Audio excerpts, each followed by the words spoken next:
Hey y'all, Father Alex here. Y'all are listening to Holy Week at Christ the Redeemer. 2 months ago, I received an email in the bishop's office while I was working there from the Vatican, from Rome.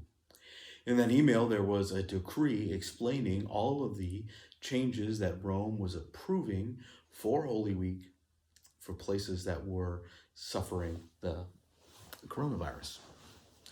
And when Rome first sent that to us, it was mostly for them and for other places that were suffering, and it wasn't yet clear for us whether or not that was going to happen for us. And I got that email before most of the country did, just because I worked with the bishop, and it was sent to his email that I oversaw, and I was reading through it so I could better inform Bishop Fobb as to what was in the decree, and I was paying attention to the different ways in which Rome was giving us direction as to the way Holy Week was going to work. And one of the things that struck me as I read this was a sorrow, a sadness, that Holy Week was not going to be the same. Holy Week was not going to be the thing that I fell in love with and that I grew up with, and I haven't missed a Triduum since I was very, very little, and this is just going to be different. And there was a sorrow in my heart over the ways in which this was going to be different. So maybe the way that I was mourning is that Holy Week, which was always this awesome liturgy, was going to be to a certain degree impoverished by the circumstances that we find ourselves in. And I realized I was mourning. I was sad. Maybe a bit of immaturity in my own heart, not for the loss of life or the danger or the damage being caused by this thing, but because my personal experience of Holy Week was not going to be what I had grown accustomed to. And I think that's an emotion that all of us can harmonize with. Your Easter is not going to be the Easter you expected 3 months ago. My Easter is not going to look like Easter in the years past, and there's a certain amount of sadness that came with that. So as I was sitting through that, I began to daydream about what I would do if I was a pastor, and how I could help alleviate some of that frustration in myself. And that's kind of where this series of videos or podcasts, or however you're listening to it, where that came from. It came from a place of wanting to dive more deeply into the liturgy, even if we weren't going to be able to have the same liturgy that we usually have. So over the next week, on all the major days of Holy Week, so today, Palm Sunday, Thursday, Holy Thursday, Good Friday, Easter, Holy Saturday, and then Easter Sunday, to over the next 4 or 5 major liturgical days, in the history and the liturgy and the life of the Catholic Church, to be able to dive deeply into those things and kind of just share some of my thoughts with you, even though we can't really step into those liturgies the way we might hope to, the way we might want to. Palm Sunday actually goes, this Sunday, this first day of Holy Week, goes by 2 names: Palm Sunday, the one most of us are familiar with, and Passion Sunday.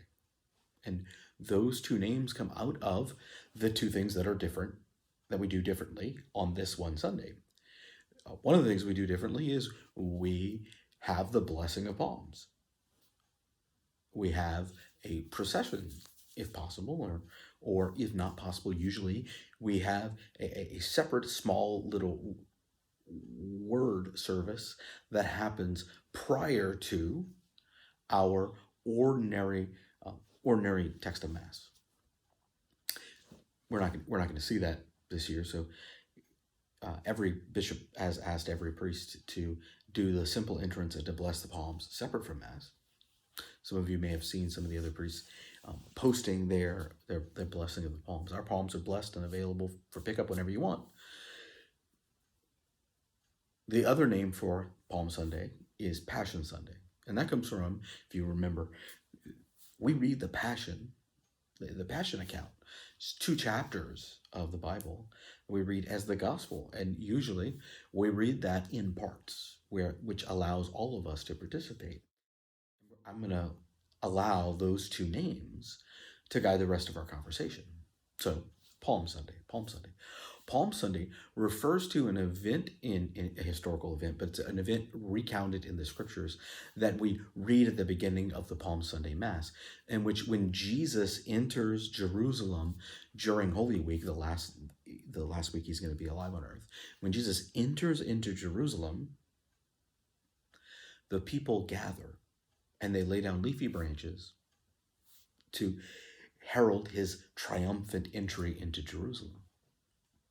This is a real event that happened, but it's recorded in our scriptures. There's 2 things in that account that are very, very important. So the palms are not necessarily connected with Passover. Jesus is entering into Jerusalem because on the Friday of that, on the Thursday of this week, is Passover, is the beginning of the week-long Jewish celebration of Passover. And Jesus is entering into Jerusalem, and the people there are at such a fevered pitch and expectation that he is going to announce himself as the Messiah in this celebration that they go out and they greet him as the King of the Jews. It's not very shocking. He reveals that, and he doesn't reveal it. And Peter believed it, the apostles believed it, that he was the Messiah. The leafy branches is, sort of like the biblical version of rolling out the red carpet. This is not something that the Pharisees would have missed. This is not something that the Jewish people would have struggled with. In fact, the gospel that we have for this liturgy says that they said, Hosanna, the Son of David. They are announcing that he is the Messiah. They're announcing that he's the one that they have been waiting for. And then he's riding a donkey. Easy small detail to miss. That donkey is a semblance that he is entering as a king of peace. That he's a peaceful king entering the city. He's not yet coming to bring war. Fairly famously, in the book of Revelation, the returning Messiah rides a white stallion into the city. This giant war horse. That's not this time. This time he's coming as the Prince of Peace. This time he's coming as a friend to the city. He certainly wants it to be better, and it's going to kill him. But he's entering Jerusalem as its king, but also as one who's come to save it. Now let's look at the liturgical context. As we enter into the Palm Sunday Liturgy under ordinary circumstances, that can happen one of 2 ways. My first seminary experience was at the Abbey, at St. Joseph Abbey, also known as St. Ben's in Covington, and they do everything with a lot of flair. They do everything with a lot of pomp and circumstances. There's not a whole lot that's omitted from the options in these liturgies. And we would start the Palm Sunday Liturgy not in the church, but in the seminary, almost 500 feet away in another building, in a courtyard. And that's where all the palms were. And we actually, each of us would take a palm. The 100+ seminarians and all the guests, we'd take a palm and we'd form in a procession. The cross would go, the candles, and then we'd all fall behind. And the monks and the priests and all that would be the last in line. And so we would be able to participate and to clearly reenact what it would have somewhat looked like. Certainly, it had the possibility of a whole lot more people. But that's not our participation. The ancient Greeks about the time of the death of Christ, had an experience that was very common in their days called mystery religions. These were religions where their principal religious practices were a reenactment. And Christianity adopted that and said that what we do as our primary religious practice is not the animal sacrifices, which are also extremely common, but there is a ritual that we will repeat, that we also participate in the thing that happened in the past. The mystery that we usually, the mystery that we always experience in the Mass is that of the Lord's Last Supper, when he changes the bread and wine for the first time into his body and blood. And certainly that will happen Palm Sunday as well. But there is a second mystery, and that is this mystery of the Lord's triumphant entry into Jerusalem, where you and I get to participate in that. Because we weren't there 2,000 years ago when Jesus did it the first time with that crowd. But we can be there now. We're here now. St. Augustine, one of his major works, if not his most important work, is The City of God. And it's a rather thick book, 500 or 600 pages. The salient point is that in the world of men, there is the city of God and the city of men. In this life, there is the city of humanity and there's the city of God. And those two are indistinguishable. You can't just walk up to people and be like, you belong to the city of God. As much as we might like to say that. We may make judgments later on, be like, I don't believe you belong to God's city. That wouldn't be very kind, but you and I probably think that. However, in these kinds of stories, the reality is that you and I change all the time. And as much as I strive to be a member of the city of God, there are times when I turn away. And there are times when I'm better, and there are times when I'm worse, and all the in-between. So there's a little bit of both in each of us. There's a little bit of the city of God, and there's a little bit of the city of humanity in me. This mystery, this ritual with the palms, allows us to really enter into and experience the actions of the people in the city of God on this day in Jerusalem. That you and I get to stand there and say with the best of them, Hosanna in the highest, blessed be the Son of David, and acknowledge Jesus as Messiah. And we're in the city of God. Now, the other name for Palm Sunday is Passion Sunday. And the Passion is this long 2-chapter account, and we're usually used to reading the whole thing in parts. It encapsulates everything from the Lord's Supper, from the Last Supper, when Jesus gathered with his apostles. Then it moves on to his time in the Garden of Gethsemane. Then it moves on to his arrest, his trial, his imprisonment, his then second trial, his judgment by Pilate, his being beaten, his being crucified, his being killed, when he dies on the cross, and then his burial. The Passion is a powerful thing. The Passion is a powerful thing. And through it, we see Jesus willingly accepting suffering. You and I, we run away from suffering. You and I, naturally, even when we recognize that suffering is not a big deal, it is, and we naturally wish to avoid it. And in the process of wishing to avoid it, one of our biggest coping mechanisms is saying or believing that the suffering that I experience is not a big deal. Oh, suffering is very powerful. Pain is very, very powerful. Small, simple example. When I was in the seminary, and then sometime afterward, after I was still ordained, I would every once in a while deal with these flare-ups of gout. It's very frustrating, painful disorder. Now, the reality is it was mostly my fault. Like, I'm not eating good, I'm not exercising well, I'm not drinking enough water. And so I'm suffering because of this. But I noticed that, especially when the flare-up was particularly bad, the thought of the suffering that was going to happen, the thought of the pain was enough to slow me down. Certainly the pain slowed me down. The walking was terrifying. Walking was not fun. Walking hurt. But as I turned to get out of my bed, just before I put my foot down, it was just a little pause.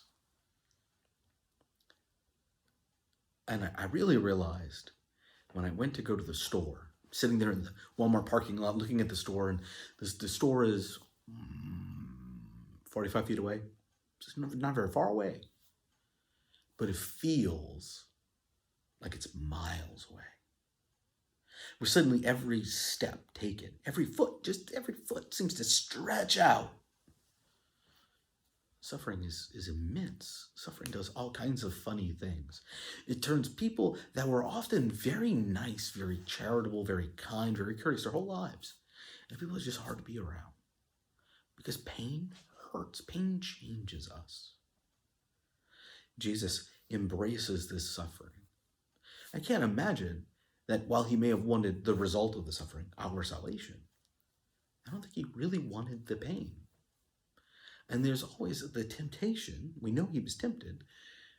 We don't necessarily know here. We presume that if he was tempted in the desert and he's tempted by Satan in the garden, that he was tempted walking up to the cross. He was tempted walking into the garden, knowing what pain was coming his way, knowing what suffering was coming his way.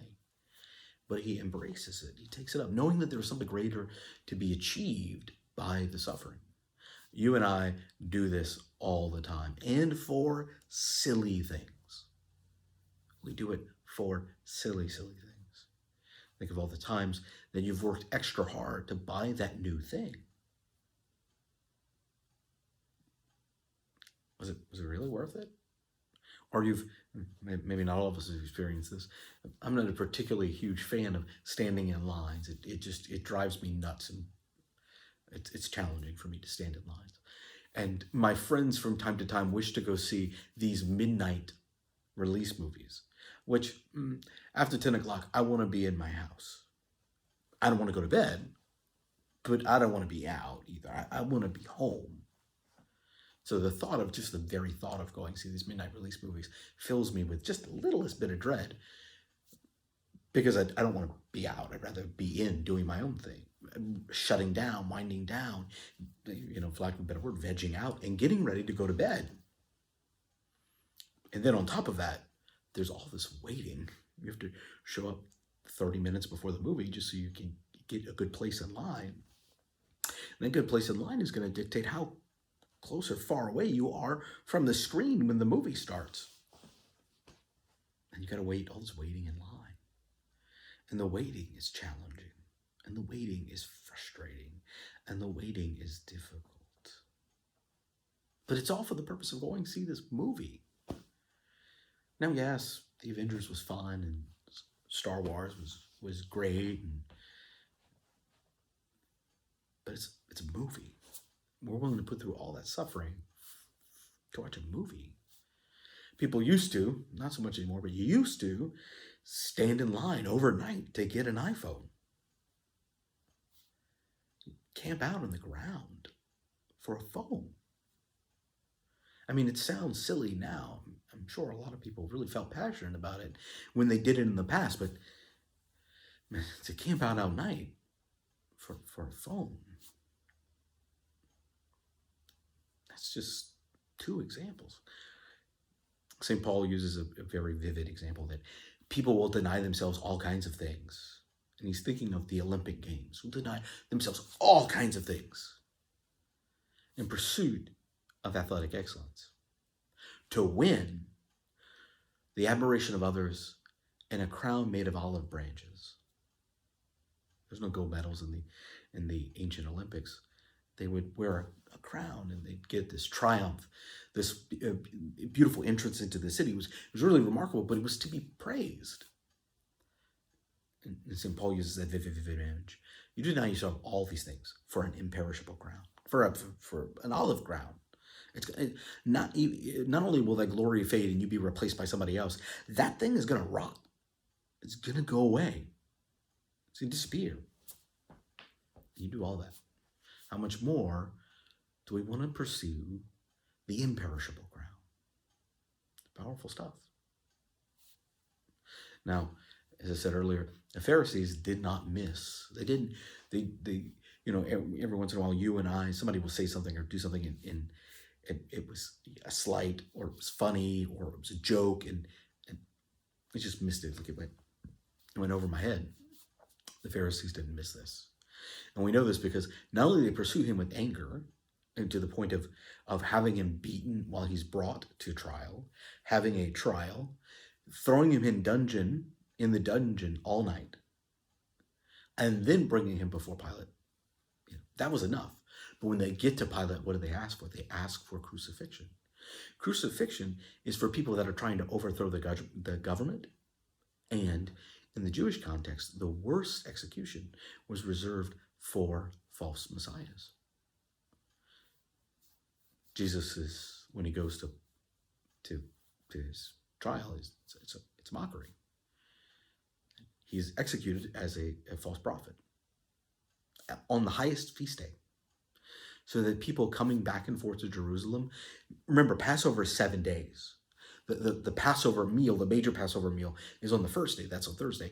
But then the Passover is repeated for a week. The whole festival takes a long time. So that Friday, he's going to set up on the cross. And Friday is the preparation day for the Sabbath. So people coming to Jerusalem for the Sabbath, they would have walked into the city. This was all orchestrated by the Pharisees. They want him hanging. They want him there as a symbol. And then, if that wasn't enough, the Roman authorities crown him with thorns. And if that wasn't enough, he's then buried in a borrowed tomb, somebody else's tomb. It's not even his own. He's crowned as a king with a false crown. He's crucified as a false Messiah, a false king. But he's the real king. We can take comfort in this, that they take away his life, but he lays it down. They end his life, but he picks it back up, starts it up again. That's the Passion. Now let's look at the liturgical context of the Passion narrative that we read. Interesting side note.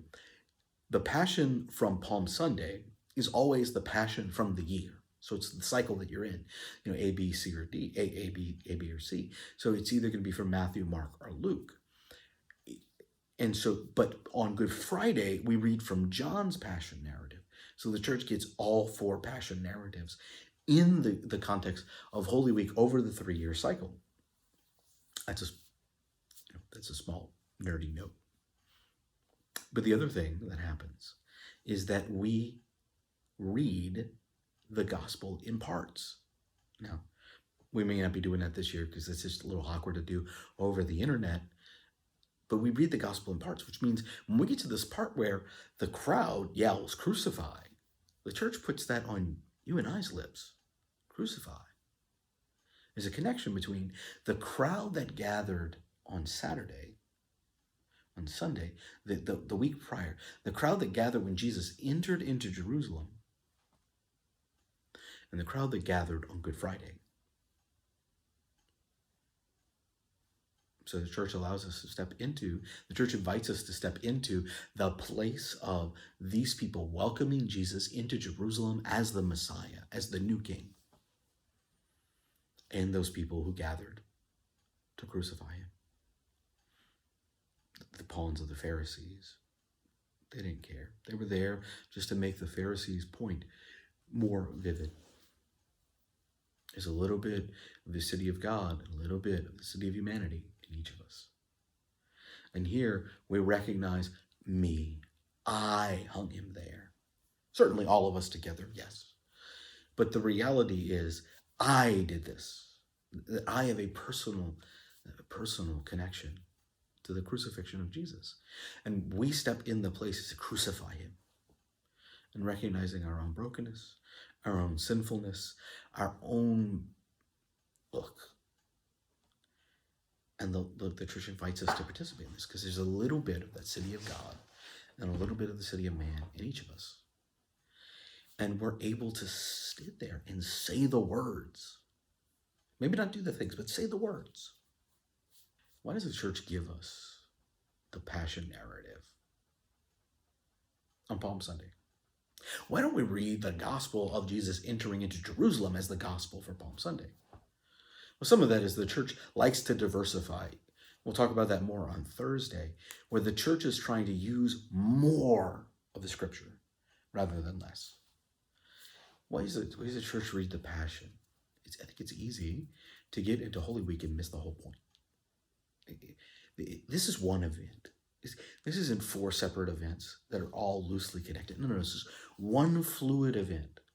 When Jesus starts the Last Supper, things don't stop until he's dead. When Jesus starts the Last Supper, he puts into motion all of the events that will lead to his resurrection. It doesn't stop. So there's a certain sense that maybe the church is giving this to us so that we can better understand the full context of everything. So that before we enter into Holy Week, we already understand everything that is going to happen. It's bookended in this one story. It also gives us context for the sake of the whole thing. Thank you all for joining me for this little lesson on Palm Sunday. I hope you've enjoyed it very much. Please like and subscribe. Okay, let's be honest. You don't have to like the page. I don't care. But if you want to get these videos as soon as they come up, it helps if you subscribe down below. Then you will be notified when it goes live. My hope is to every day during Holy Week, before the major liturgies of Holy Week, not Monday, Tuesday, Wednesday, but Thursday, Friday, Saturday, Sunday, to be able to load these about 9, 10 in the morning so that you can have this, watch this, process it, have 15, 20 minutes, 30 minutes, whatever, to be able to prepare your heart for the liturgy. And then you'll be able to tune in right at the times for Mass as is going to happen. So every day for Holy Week, Holy Thursday, Good Friday, Holy Saturday, Holy Sunday, Easter Sunday, will be our opportunity to sit together and to talk about Holy Week. So thank you very much for joining me. Y'all, please stay safe, stay inside. Don't go out if you don't have to. If you do have to go out, stay 6 feet apart from the person next to you. If you're not feeling well and you have to go out, wear a mask. Wear gloves while you're going out. If you fall ill and you don't feel good, you call your doctor and talk to him or her and listen to their advice. Please stay inside, stay safe, and let's all pray for one another.